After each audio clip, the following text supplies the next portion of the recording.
자, 우리 이 시간 한번 말씀 제목을 같이 읽겠습니다. 시작. 룻은 다윗을 낳았더라. 자, 오늘은 드디어 이제 룻의 마지막 13번째 오늘로 룻의 대장정을 마치도록 하겠습니다. 지난 13번의 시간 동안 함께 은혜를 나누신 여러분 모두에게 감사를 드립니다. 제가 목회를 하면서 그 하루 동안에 이 정말 인생에서 경험하는 세 가지 일을 다 경험했던 적이 있었습니다. 그 새벽 기도를 마치고 그날 오전에 한 교우님의 장례 예배를 마쳤습니다. 하간 예배를 드리고 발인까지 가서 장제에 가서 모든 예배를 다 이제 오전 가운데 같이 예배 드리고요. 근데 그날 오후에 우리 젊은 가정이 결혼식이 있었습니다. 그래서 그날 오후에 결혼 예배를 드리고요.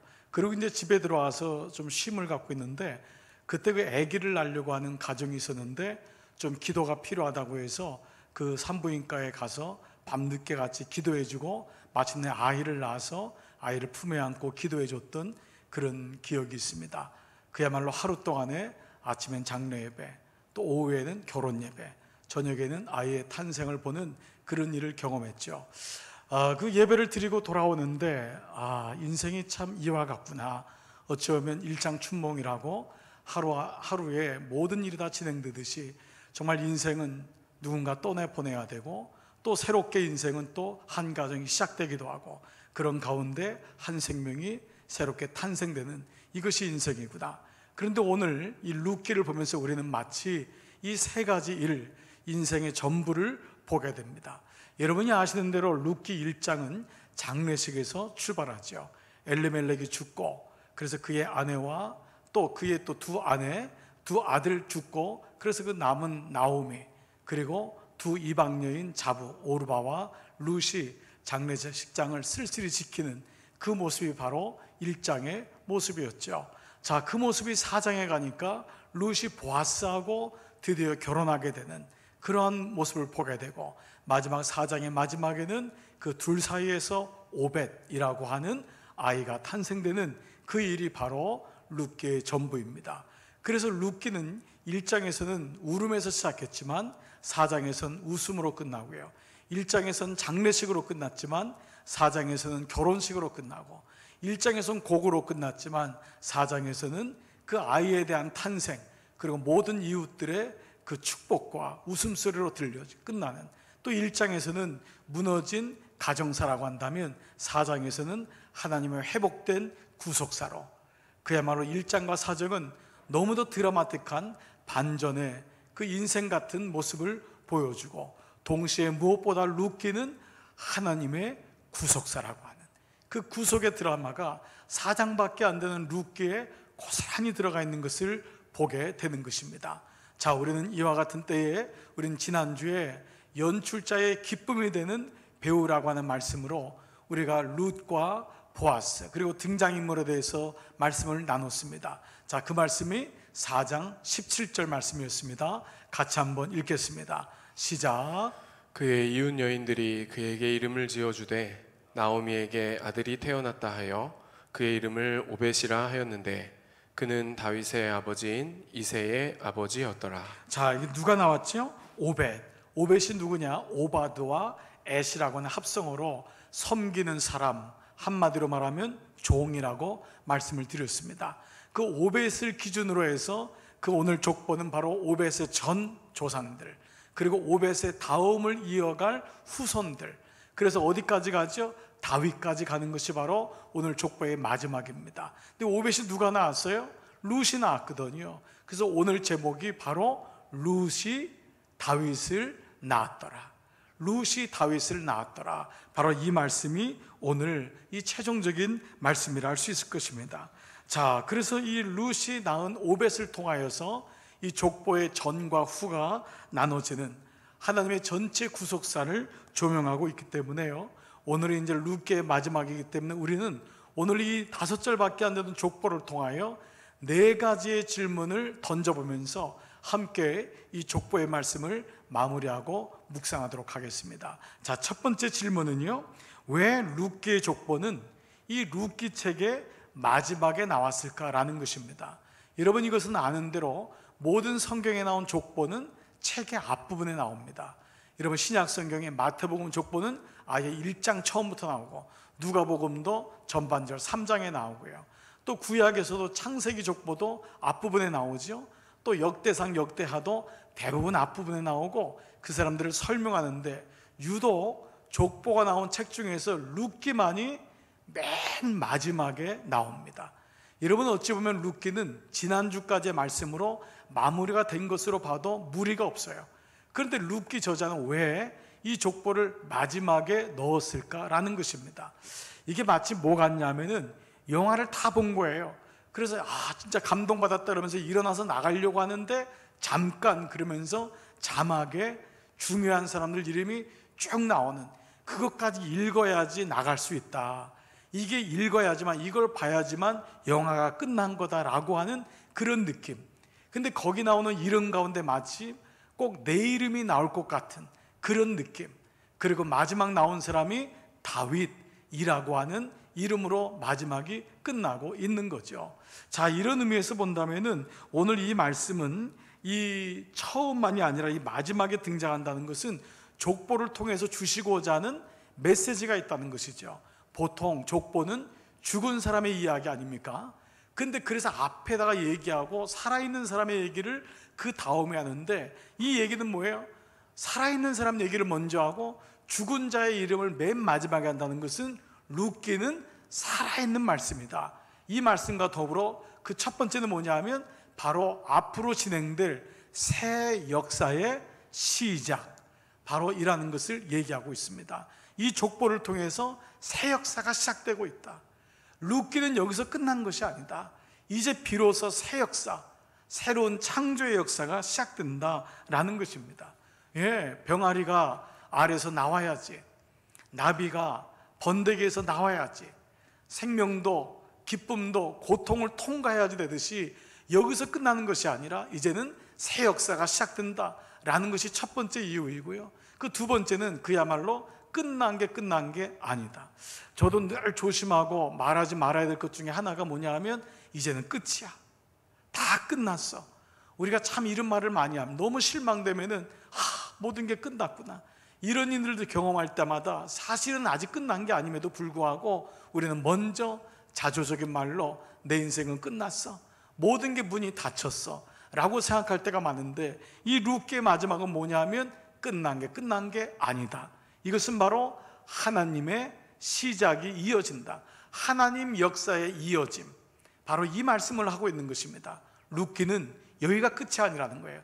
하나님의 역사는 이어지고 있다, 계속 흘러가고 있다는 것을 이 자막을 통한 마치, 그래서 마지막 족보의 말씀이 이것을 주고 있는 것이죠.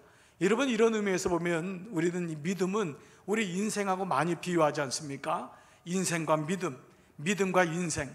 여러분 인생과 믿음의 공통점, 오늘 말씀을 통해 찾는 것은 인생은, 믿음은 마라톤이 아니라는 거예요. 때로 인생을 마라톤으로 비유합니다. 그만큼 멀기 때문에. 어떤 사람은 100m 경기로 전력을 다해야 된다고 생각합니다. 그러나 성경에서 말하는 인생은 마라톤이 아니라 바로 계주입니다. 이어 달리기. 때로 많은 사람들은 나 혼자 살고 끝난 것이라고 생각합니다.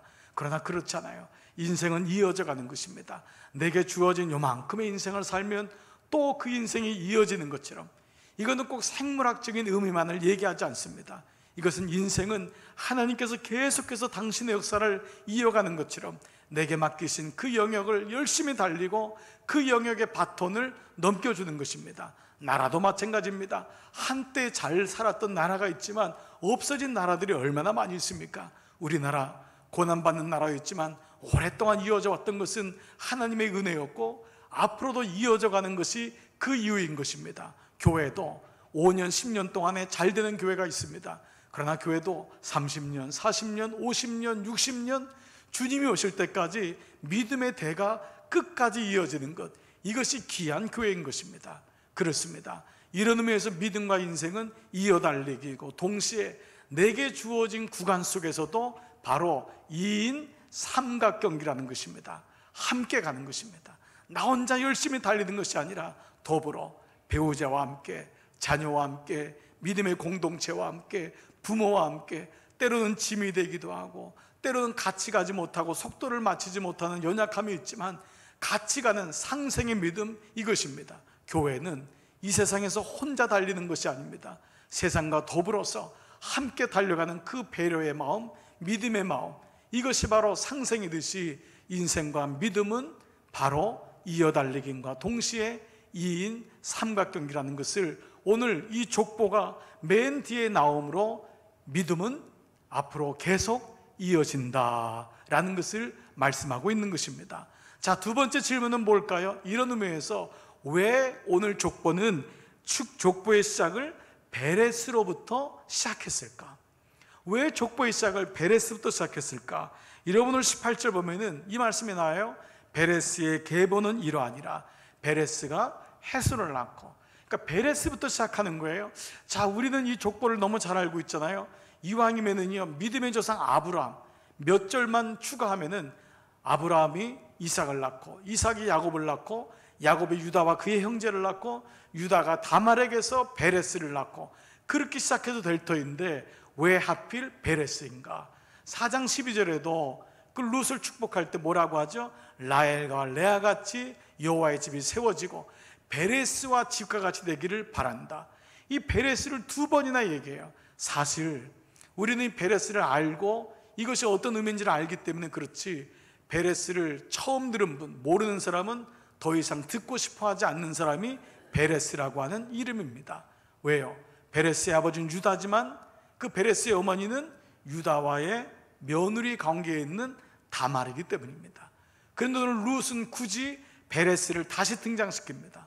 그래서 룻과 베레스를 같은 선상에 두면서 이 축복의 이 족보가, 계보가 베레스부터 시작되었다라는 것을 말씀하고 있습니다. 여러분, 베레스의 아버지 유다는 믿음이 있는 줄 알았지만 막내 아들을 보호한다는 이유로 하나님의 기업은 새까맣게 잃어버리고 그 다말을 내쫓았던 사람입니다. 다말은 한낱 여인이었고 집에서 쫓김을 받은 사람이었지만 자기에게 주어진 대를 이어야 된다는 그 간절함, 끈질긴 기도를 통하여 마침내 아들을 낳는데 쌍둥이의 첫 번째가 바로 베레스인 것입니다. 그런데 이 다말의 이름이 뭐냐? 팜추리, 바로 종려나무인 것입니다. 우리나라는 흔하지 않지만 이 중동 땅에 있는 종려나무는 흐드러진 거예요. 길어요. 축 늘어지는 거예요. 아주 약합니다. 바람이 불어도 흔들리는 것이고요, 연약하고요, 이 손끝으로 이렇게 튕겨도 떨어져 나가는 것이 종려나무입니다. 그 이름의 뜻을 가진 다말을 통해서 하나님의 구원의 역사가 이루어진 것을 바로 오늘 베레스를 통해서 족보가 시작돼요. 그러면 우리는 베레스란 이름에다 동그라미를 치고 거기다 누구를 써야 되냐면 다말이라고 하는 이름을 써야 됩니다. 남자 일관으로 일색된 이 족보에는 보이지 아니하는 연약한, 끊어질 수밖에 없는 버림받은 여인들의 이야기가 바로 유일하게 이방 여자의 이름으로 성경이 지어진 루키라고 하는데 마지막 이 족보의 의미가 있다고 할 수 있습니다. 그렇습니다. 이 베레스를 통하여 하나님은 이 다말을 통하여 끊어질 수밖에 없는 그 대를 이어서 연결시킵니다. 다말의 눈물을 하나님이 들으신 것입니다. 그래서 우리는 베레스를 통하여 누구를요? 그래요, 다말을 연상하는 것입니다. 이런 말이 있습니다. 여자는 약하지만 어머니는 위대하다. 여인은 약하지만 어머니는 위대하다. 그 어머니들의 기도를 통하여 보십시오. 그 우리나라도 마찬가지입니다. 전쟁 끝난 다음에 다 끊어진 나라에 그 어머니들의 믿음을 가지고 사실 세워진 것이 우리나라 기도원들의 시초 아닙니까? 홀로 된 아들들 데리고 남편 없는 그 여인들이 그 믿음을 잇고자 했던 것이 사실은 우리나라 6.25 지난 다음에 그때부터 이어진 교회의 역사라 해도 과언이 아닌 것입니다. 실제로 어머니들 여러분 모두를 축복합니다. 물론 아버지도 축복합니다. 이 말은 어머니후드, 마더후드, 우리 안에 간절함을 가지고 있는 하나님을 향한 그 애끓는 마음, 소원을 잃지 말아야 되는 것을 족보를 통해 말씀하시죠. 실제로 한 초등학교에서 한 교사, 우리 선생님이 아이들에게 이 영어로 매그넷, 자석이라고 하는 단어를 알려주고 싶어서 아이들에게 이렇게 부르는 거예요. 너희들 알파베트 M으로 시작하는 6개 글자, 강력한 끌어당기는 힘이 있는 게 뭘까? 자석을 선생님은 원했지만은 아이들은 하나같이 뭐라고 했냐면 mother, 엄마라 그랬어요. 어머니. 여러분, 이것이 어머니의 힘인 것입니다. 세상이 아무리 나를 붙잡고 있어도 어머니의 기도 못 잊어 주께로 돌아갑니다. 바로 그렇듯이 오늘 베레스를 족보에 처음에 등장시킨 것은 이 족보에 보이지 아니하는 한없이 약한 종려나무 같은 다말이 있었음을 베레스를 통해서 말씀하고자 하는 의도가 있었던 것입니다. 자, 이런 가운데 우리는 세 번째 질문을 할 수가 있습니다. 그 세 번째 질문은 바로 여러분 그 뒤에 이어 나오는 베레스가 헤스론을 낳고, 헤스론이 람을 낳고, 람이 암미나답을 낳고, 암미나답이 낫손을 낳고, 낫손이 살몬을 낳고, 이 5명에 대한 이름, 그야말로 우리는 알 수 없는 이름이 족보에 들어간 이유는 무엇일까? 라고 하는 질문입니다. 네, 이 잘 모르는 사람이 주는 교훈은 무엇일까? 실제로 이 5명은요 성경에서 한 번도 거론된 적이 없는 거예요. 이름만 거론된 거예요. 이 사람이 누구고 이 사람이 어떤 삶을 살았는지를 얘기하지 않았는데, 이 사람이 오늘 5절에 한 절에 2명씩 10명이 나와요. 그리고 9번이나 무려 나았다 나았다 나았다 하는데, 이 5명은 들어본 적도 없고 익히 아는 분도 없는데 이 무명의 사람들을 족보에 넣은 이유는 무엇일까라는 것입니다. 세상은 엑셀런트하고 아웃스탠딩 되고 드러난 사람, TV만 키면은 하루아침에 스타가 된 그런 연예인들이 등장하면서 많은 사람들은 나는 뭐지? 사람들이 나를 몰라주는데, 이러한 우리 좌절감을 갖기도 하고, 사람들은 세상은 다 그렇게 스타들, 드러난 사람들을 중심으로 해서 움직이는 것 같지만 하나님의 족보, 이 족보에 드러나지 않은 무명의 사람들, 이 사람들이 주는 의미는 뭘까요? 여러분, 이 사람들 없이는 다윗도 없다는 것입니다. 이 사람들이 없이는 다윗도 없습니다. 오히려 이 무명의 사람들을 통하여 하나님의 역사가 이어가는 것을 보게 됩니다.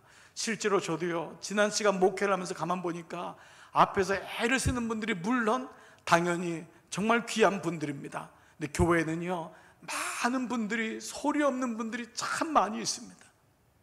심지어는 저도 얼굴도 이름도 잘 모르는 분들이 여전히 헌신하고 여전히 그 자리에서 자신의 일상의 삶을 살아가면서 교회를 섬기고 가정을 섬기고 정말 귀한 분들이 많이 있습니다. 여러분, 이것이 오늘 교훈이 주는 그 오늘 족보가 주는 이 또 하나의 교훈이 아닐까. 요즘 우리가 그 미국의 그 교목이시기도 하고요, 미국의 성공의 사제이시기도 한데, 이 해리스 워런이라고 하는 목사님이 작년에 이제 발간되는 책이 있는데요, 그 책이 뭐냐면 오늘이라는 예배예요. 책 제목이 오늘이라는 예배.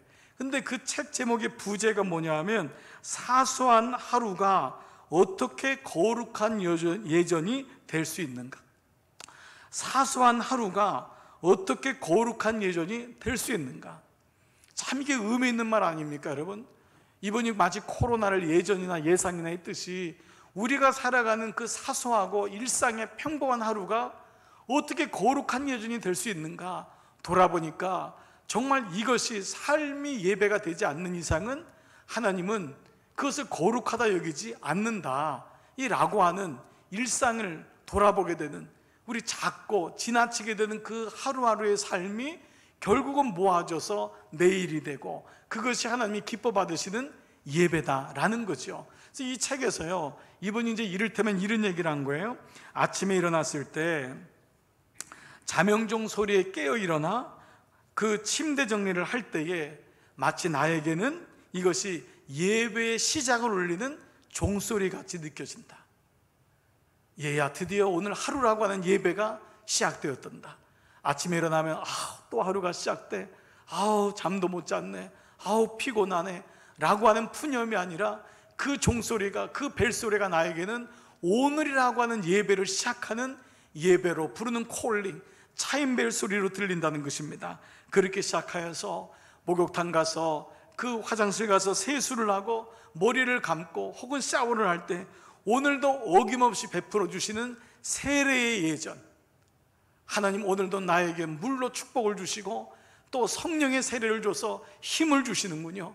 정신을 차리게 하는 그 세례의 예전을 세수할 때마다, 샤워할 때마다, 목욕할 때마다 느끼게 하시니 감사하고, 그렇게 목욕을 한 후에 아침에 마시는 한 잔의 커피, 한 잔의 따뜻한 차, 그리고 음식을 먹어 삼킬 때마다 오늘도 예수님이 베푸시는 성만찬, 포도주와 떡을 주시면서 먹어라, 그리고 나를 기념해라, 그리고 주님이 영원한 만나의 심을 기억하게 하시니 너무너무 감사하고, 그래서 오늘 하루도 이메일에 응답하거나 누군가와 통화를 할 때, 메시지를 남길 때도 상대를 축복하고 배려하는 예수님의 그 마음처럼 함부로 하지 아니하고 축복의 메시지를 전하고 그러한 삶을 살게끔 인도하시고, 출근길이나 운전 중에 교통체증을 만날 때도 예수님의 성품을 가지고 서두르지 아니하며 오래 참는 마음을 가지고 배려하는 마음을 가질 수 있으니 이 또한 예배의 하나이고,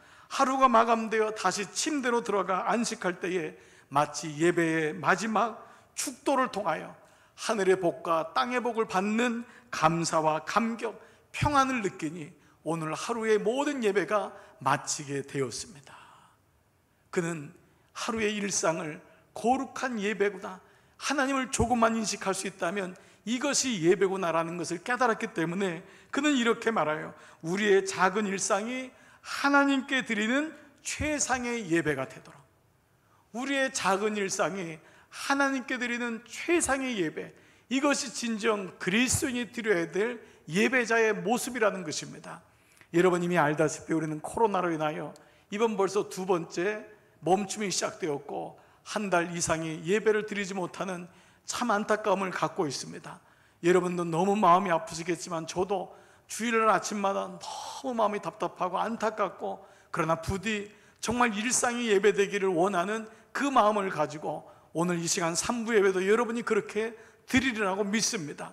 그러나 이번 코로나가 주시는 하나님의 음성은 뭡니까? 우리의 민낯이 드러나고 우리의 실력이 드러나는 것 아닙니까? 한 달만 예배가 없어도 우리는 어느 날 교회 오는 것이 어색해지고, 이것이 끝나도 심지어 어떤 분들은 굳이 교회를 가야 되나 이런 마음도 있고, 믿음을 잃어버렸다고는 소식이 여기저기서 들려오고 우리 아이들이 더 이상 예배하고 기도하지 않습니다. 이러한 모습들, 성전에 있을 때의 헌신과 성전에 없을 때의 헌신이 너무 차이가 나고 들어지는 헌금의 액수도 너무 차이가 나서 많은 교회들마다 지금 한숨을 쉬고 이거 어떻게 하면 좋냐, 심지어 어느 교회는 20% 30%가 감소되고 성도들도 연락도 받지 않는 분들이 속출하고 있다고 하는 이런 얘기를 들을 때 이것이 우리의 민낯이고 실력이었다는 것입니다. 하나님은 흩어놓음으로 인하여 너희의 일상이 아침에 자명종을 듣고 일어나면서부터 진정 예배가 시작되고 하루가 끝날 때 예배의 축도가 마치는 것처럼 그것이 모아져야지만이 보이는 성전에 와서도 진정한 예배자가 될 수 있다는 것을 우리나라뿐만 아니라 온 세계에 있는 그리스도인들에게 얘기하고 있고, 배려해야 되고 오래 참아야 됨을 잊어버리고 성급하고 성내고 마음대로 얘기하는 우리의 이메일과 우리의 전화통화, 우리의 수많은 소리들이 그동안 우리가 가졌던 실력이 어떠한지를 여실 없이 보여주고 있는 것 아니겠습니까? 이런 의미에서 작은 하루가 위대한 내일이 된다는 것 잊지 마시고요, 오늘 5명의 무명의 사람들을 통해 다윗이 나왔음을 꼭 기억하셔야 됩니다. 두 번째 또 하나 주시는 여기서의 묵상이 있더라고요. 그것은 바로 사람들은 이 사람들을 몰라요, 우리도 이 사람들을 기억하지 못해요. 그런데 하나님은 이분들을 기억하고 있다는 것입니다. 여러분 이거면 족한 것 아닙니까? 역으로 말하면 사람들은 나를 그렇게 인정해 주지만 하나님이 나를 모른다 하면 그야말로 끝난 겁니다. 사람들이 나를 몰라줘도 그때는 좀 실망스럽고 그때는 좀 마음에 연약함이 있지만 하나님이 알면 충분히 이길 수 있습니다. 근데 이 5명을 향한 보상이 뭡니까? 나는 너희를 기억한다. 너희가 성경에 어떠한 삶을 살았는지 한 번도 나오지 않았을지라도 나는 너희를 알고 있다. 이것이면 족합니다. 사랑하는 여러분, 하나님이 여러분을 기억하고 있음을 한순간도 잊지 마시길 바랍니다. 여러분의 자녀를 여러분이 늘 기억하듯이 하나님이 우리를 기억하고 계신 것입니다. 여러분 유럽이나 미국이나 할 것 없이 대도시만 가면은 어김없이 있는 박물관, 기념관이 있습니다. 보통 뭐가 있나요? 그 나라의 기념관 아닙니까? 그런데 유일하게 다른 나라의 기념관이 들어가 있는 곳이 있는데 바로 600만 명의 유대인들의 학살, 그 죽음의 넋을 기리는 홀로코스트 메모리얼 뮤지엄입니다. 바로 이것은 미국의 워싱턴의 가장 귀한 자리에, 그리고 그 전범 국가였던 독일, 나치에 의하여서 600만 명이 죽는 그것을 행하였던 그 나라의 수도인 베를린에도 가장 좋은 지역에 바로 홀로코스트가 있고요, 유럽의 모든 지역, 미국에도 대도시마다 그 지역에 명소가 되어 있습니다. 물론 이것은 유대인의 힘이기도 하지만 이제는 이 인류의 전쟁, 참혹함을 잊지 말자고 하는 이 전 세계 사람들에게 주는 레슨이라고 할 수 있죠. 그 홀로코스트를 들어가게 되면은요, 너무 조용합니다. 거기선 소리를 낼 수도 없고 옆 사람하고 얘기할 수 없을 정도로 그 첫 번째 들어갈 때마다 이미 그 참혹한 장면들이 사진과 비디오를 통해서, 글을 통해서, 그리고 그때 사람들이 남은 유물들, 신발들, 아이 모자, 면도기, 그 아우슈비츠 거기서 그 죽기 전에 남겼던 잠옷들, 이런 것들이 다 유물로 있습니다.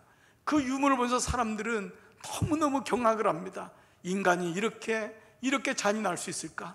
이렇게 이 사람들이 생명을 잃어버렸구나 라고 하는 마음을 갖는데요, 한참 들어가면은 어느 순간인가 귀에 자꾸 무슨 소리가 들려요. 처음에는 이게 무슨 소리인지 몰라요. 그런데 조금만 지나면은 뭔가 소곤소곤 되는 것처럼 되는데 그게 이름이란 걸 알 수 있습니다.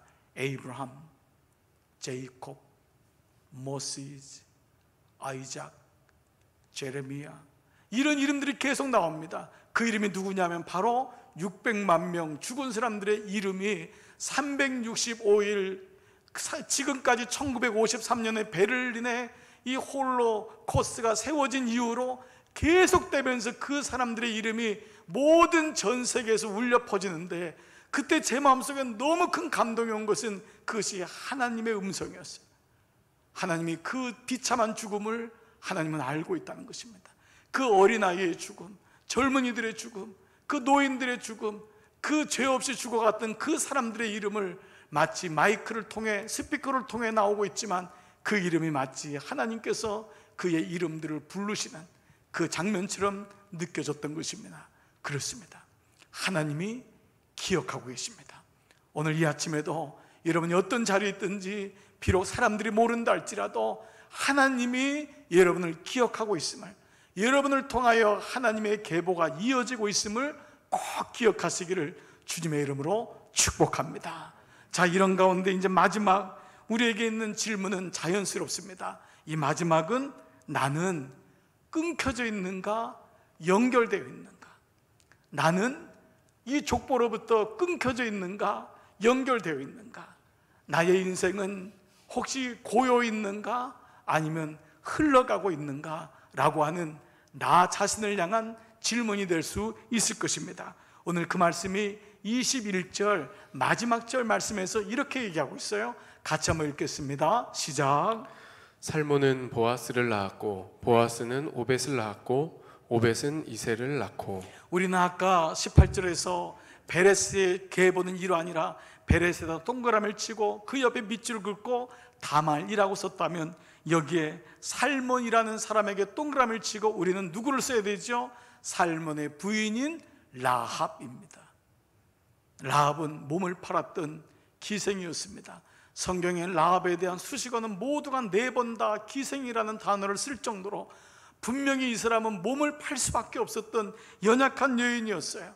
근데 그가 보아스를 낳았고 우리는 보아스의 동그라미를 치고 보아스로 등장하지만 거긴 누가 나옵니까? 룻을 통해. 여러분 보십시오. 다말, 마지막에 나오는 라합, 그리고 룻, 이 세 여인의 공통점은 다 이방 여자요, 다 한없이 약해질 수밖에 없는 그런 여인이었습니다. 종려나무 같은 여인. 룻은 결혼하자마자 남편이 자식도 남기지 않냐고 죽어버린 그 비참한 비련한, 세상적으로 그 당시로 말하면 결혼에 실패했던, 사람들이 다 저주받은 인생이라고 불려졌던 그런 인생을 살았던 룻. 자기 몸을 팔아야지만이 생계를 이어갈 수밖에 없었던 그 라합, 그의 운명 같은 인생, 그리고 다말, 이 모든 인생의 공통점이 마지막에 나오는 게 뭐냐? 그들은 주저앉지 않았다라는 거예요. 거기서 끝나지 않았다는 거예요. 다말도 라합으로 이어지고 라합은 룻으로 이어지면서 하나님의 계보가 이어지고 있다. 그렇습니다. 끝난 게 아닙니다. 그들은 실망하지 않습니다. 근데 그 이유가 뭐냐? 오늘 족보를 통해 말씀하시는 그 한 가지 이유는 바로 그들이 하나님을 붙잡고 있기 때문에, 하나님을 붙잡고 있기 때문에, 그 하나님의 사랑을 알았기 때문에 그들은 자기 인생을 포기할 수 없었던 거예요. 사람들이 그만두어라, 포기해라, 넌 끝이다라고 얘기했지만 이분들이 하나님을 안 이상은 포기할 수 없었어요. 여러분이 놀라운 포기할 수 없음, 하나님의 끈질기신 사랑을 선언한 사람이 있습니다. 바로 사도 바울 아닙니까? 사도 바울은 로마서 8장 35절 이후에서 놀라운 고백을 하는데, 저도 여러분도 이 고백을 들을 때마다 우리는 다시 마음을 다잡고 하나님을 향했던 그런 기억이 있습니다. 이 말씀은 이렇게 시작합니다. 누가 우리를 그리스도의 사랑에서 끊으리요? 누가 우리를 그리스도의 사랑에서 끊으리요? 환난이나 공고나 핍박이나 기근이나 적시나 위험이나 칼이랴. 내가 확신하노니 사망이나 생명이나 천사들이나 권세자들이나 현재일이나 장래일이나 능력이나 높음이나 깊음이나 다른 아무 피조물이라도 우리를 우리 주 그리스도 예수 안에 있는 하나님의 사랑에서 다 같이요 끊을 수 없으리라. 다 같이요 끊을 수 없으리라. 오늘 이 말씀이 룻의 마지막 선포인 것입니다. 오늘 족보를 통해 주시는 룻이 다윗을 낳았도다. 룻을 끊을 수 있는 사람은 아무도 없어요. 라합을 끊을 수 있는 사람은 아무도 없어요. 다말을 끊을 수 있는 사람은 아무도 없어요. 그렇습니다.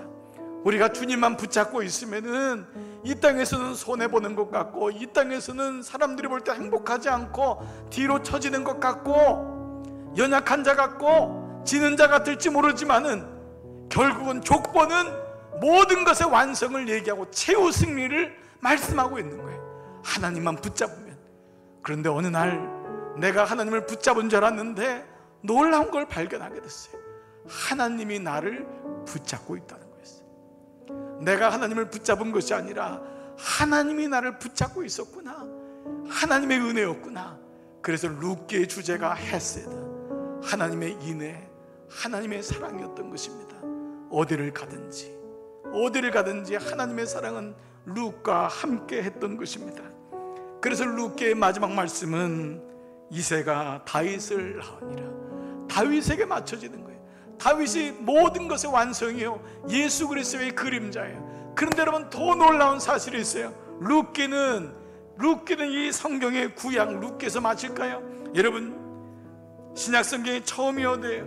우리가 예수님에 대해서 알려면 신약성경을 통과해야 되는데, 그 첫 번째가 마태복음 1장 1절. 바로 그 1장 1절은 아브라함과 다윗의 자손 예수 그리스도의 세계라. 룻기 4장 마지막 절의 말씀, 다윗이 바로 마태복음 1장의 첫 번째 절, 아브라함과 다윗의 아들 예수 그리스도의 세계라. 이 말씀을 관통하고 있는 것입니다. 이것이 바로 족보는 룻기에서 끝나는 것이 아니라 다윗까지, 그 다윗은 신약 성경을 통과하여 예수 그리스도 우리에게까지 온 것입니다. 그렇습니다. 모든 족보는 예수님에게 완성되는 것입니다. 모든 인생은 예수님을 만났을 때 비로소 자기가 누군지를 알게 되고 자기의 마지막이 누군지를 알게 되는 것입니다. 모든 인류의 역사도 마찬가지고 이 지구촌의 역사도 마찬가지입니다. 모든 정치인들이, 모든 사람들이 다 자기가 하는 것 같지만 결국은 하나님의 권세 아래에 있음을 우리는 말씀을 통해서 보게 됩니다. 아브라함과 다윗의 자손 예수 그리스도의 세계라. 오늘 마지막의 말씀은 저에게 적용됩니다. 나는 그렇다면 끊겨 있는가? 예수님과 나는 예수님하고 연결되어 있는가? 우리 가정은 예수님하고 끊겨져 있는가? 우리 가정은 예수님하고 붙어 있는가? 나는 고여 있는가? 나는 흘러가고 있는가? 웅덩이의 고인물도 그 이유는 그 웅덩이를 털어 가뭄 때에 많은 농지를 적시듯이 우리의 인생도 나만을 위한 인생이 아니라 룻기처럼 수많은 생명을 살리고 다윗왕까지 이어지는 역사처럼 우리 모두에게 주어지는 하나님의 사명이 바로 이와 같습니다. 사랑하는 여러분, 아무리 어려운 일이 있고 고난이 와도 고요있지 마시고 부연히 일어나셔서 털고 다시 일어나셔서 여러분 흘러가시기를 축복합니다. 여러분의 자녀들, 여러분의 가정이 믿음으로 계속 이어가시기를 바랍니다. 예수님이 여러분에게서 멈춰지지 않기를 기도합니다. 이번 추석 때에 여러분 많은 분들을 만나고 고향에 내려가시든 여기 있든 친구들, 친지들, 자녀들 만날 때 여러분의 성품을 통하여 일상이 예배된 여러분의 모습을 통하여 그들에게 따뜻한 복음을 전해주십시오. 여러분은 바로 룻이기 때문에, 여러분이 바로 다말이기 때문에, 라합 같은 인생이기 때문에 하나님이 룻의 말씀을 통해 우리에게 주시는 족보의 말씀입니다. 지난 13번의 말씀을 통해 함께 말씀에 같이 동참하고 묵상했던 여러분 모두에게 감사를 드리고 축복합니다. 룻의 말씀은 지나가지만 이 룻의 말씀을 볼 때마다 꼭 기억하시고 여러분의 말씀으로 삼고 승리하시기 바랍니다.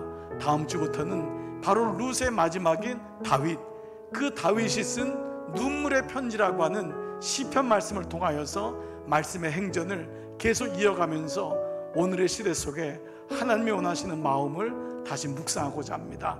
이번 주 수요일부터 목요일, 금요일, 주일까지 있는 이 모든 예배 저희 목회자들이 성교에 나와서 함께 예배를 준비하고 잘 여러분에게 송출하겠습니다. 있는 곳에서 예배 드리시고요, 우리 함께 한 영으로 묶여 있음을 기억하시고 꼭 승리하시기를 주님의 이름으로 축복합니다. 여러분 있는 곳에서 다 자리에서 일어나셔서 우리 마지막 찬양할 때에 이 룻의 고백입니다. 주만 바라볼지라, 다말의 고백, 라합의 고백처럼 우리 함께 고백하겠습니다. 하나님의 사랑을 사모하는 자,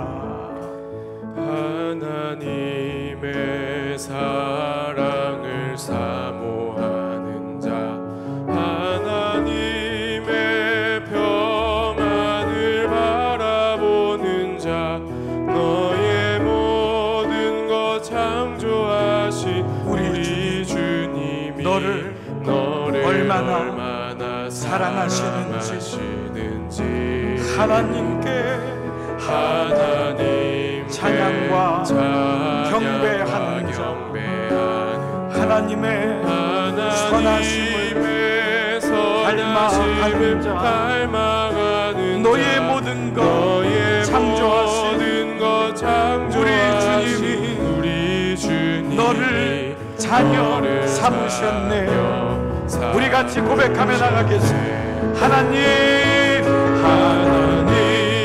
사랑의 눈으로 너를 어느 때나 바라보시고 하나님 인자한 비로소 너에게 기울이시니 어둠에 밝은 빛을 비춰주시고 너의 작은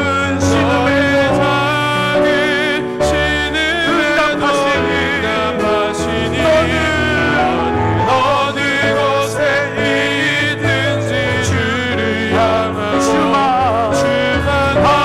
바라보. 우리 한번 겸손하게 두 손 들고 고백합니다. 하나님 사랑의 눈으로 너를 어느 때나 바라보시고 하나님 인자한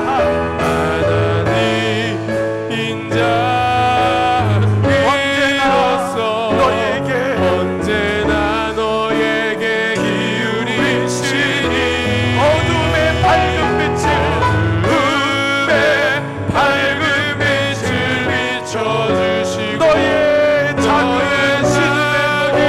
신음에도 응답하시니 너는 어느 곳에 있든지 주를 향하고 주만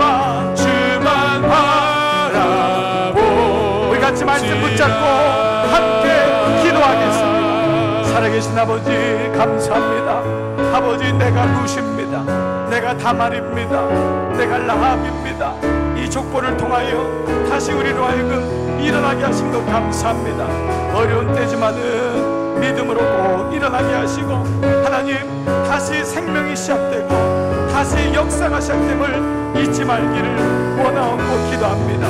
자비로우신 아버지, 우리에게 아버지의 마음 주셔서 이 어려운 때에 하나님, 우리 꼭 승리하게 하시고, 우리가 비록 무명하고 우리가 비록 아버지 드러나지 아니하고 유망한 자가 아닐지라도 하나님, 우리를 통하여 놀라운 일을 이루시는 아버지, 하나님이 나를 기억하고 계십니다. 하나님이 나를 기억하십니다.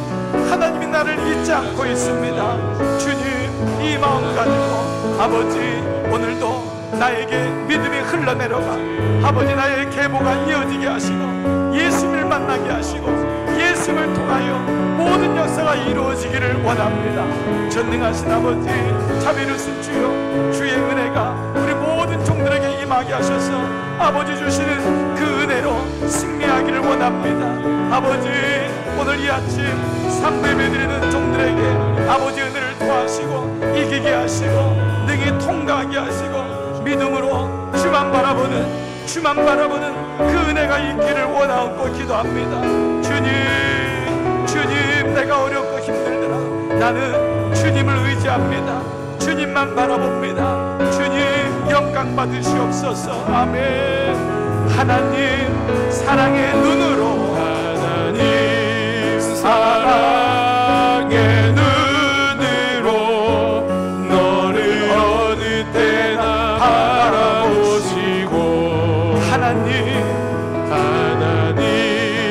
인자한 귀로서 언제나 너에게 기울이시니 어둠의 밝은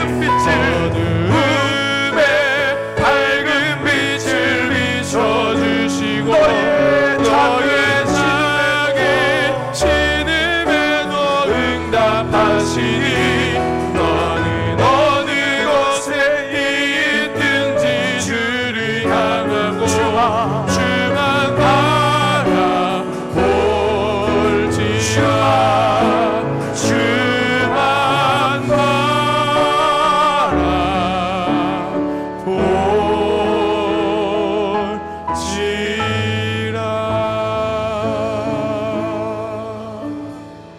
아버지, 다말이 주님만 바라봤듯이, 라합이 주님만 바라봤듯이, 나오미가 주님만 바라봤듯이, 룻이 주님만 바라봤듯이 오늘 이 아침 주님을 바라봅니다. 하나님, 어려운 때에 이 땅을 통과하는 이 모든 광야의 시간 속에서 하나님의 은혜가 훨씬 큼을 기억하고 하나님의 계보가, 하나님의 역사가 이어짐을 잊지 않고 무명인 우리를 통하여 하나님의 나라가 세워짐을 곳곳에서 중보하고 예배자가 되어 주어진 오늘의 일상이 내일의 계시가 되고 내일의 놀라운 은혜가 됨을 기억하며 오늘 하루 하나님 주님 바라보고 살게 하여 주시옵소서. 오늘 이번 한 주간 주님의 종들을 축복합니다. 아버지, 내일부터 이제 또 주중에 시작되는 모든 추석의 또 휴가와 명절 가운데 하나님 건강 꼭 지켜주시고 또 이때 일할 수밖에 없는 우리 사랑하는 성도들의 기업도 지켜주시고 자녀들도 지켜주시고 하나님의 은혜 가운데 거하며 하나님의 은혜를 고백하는 귀한 시간으로 인도하여 주옵소서. 이번 한 주간도 주님께 온전히 간절히 간구하오며 이제는 성부와 성자와 성령의 은총이 머릿속의 모든 종들 위에 이제로부터 영원토록 함께 하시기를 간절히 축원하옵나이다. 아멘.